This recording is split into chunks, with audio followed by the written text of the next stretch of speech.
Guys, welcome back to another YouTube video. This video is about fixing the heater issue with my vehicle. So this morning when I went to work, and it was actually quite cold this morning, I noticed that my heater wasn't working right. So if you put everything on, if you turn on the heater, it says it's on or it turns on, but the fan was not kicking on, right? So it's like, okay, something is up. So you can do this, I'll show you guys, right? So even right now, I don't have to turn the whole car on, but if I turn on these things up here, control, everything shows is coming on like that, but the fans are not kicking in, right? I don't have to turn on the car for you guys to see that, but I'm just giving you an example though, right? So what I decided to do right now is check for the fuse. You can also check the one that's underneath the driver's side. I actually just looked at him. This seems to be pretty good though. So I'm checking the 15 amp fuse that's underneath the hood. Hopefully that's it. And then if that's it, then we're good to go. Guys, this is like 10 minutes later, right? I checked every fuse, checked every relay that has to do with heater or the fan blower. Checked all that stuff. Everything seems to be okay. Even took out the temperature controls. I actually put them out earlier. Checked them. Everything was okay too though.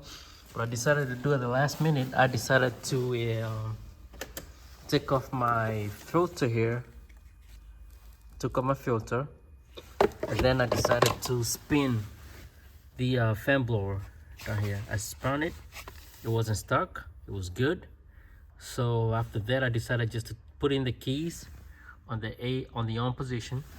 And now I'm gonna go ahead and turn on the fan. As you can hear, it's actually working.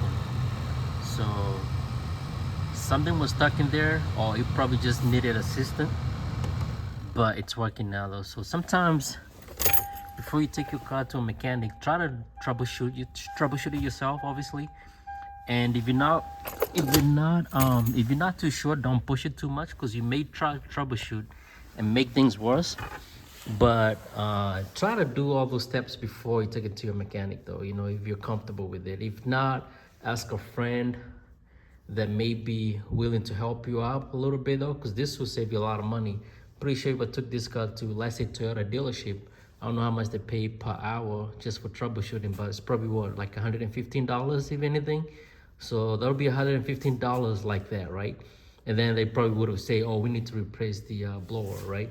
So yeah, try to troubleshoot some of this stuff, and hopefully this video helps you guys in your troubleshooting about your Toyota 4Runner or any other car at this point with AC or air conditioning issues though, right?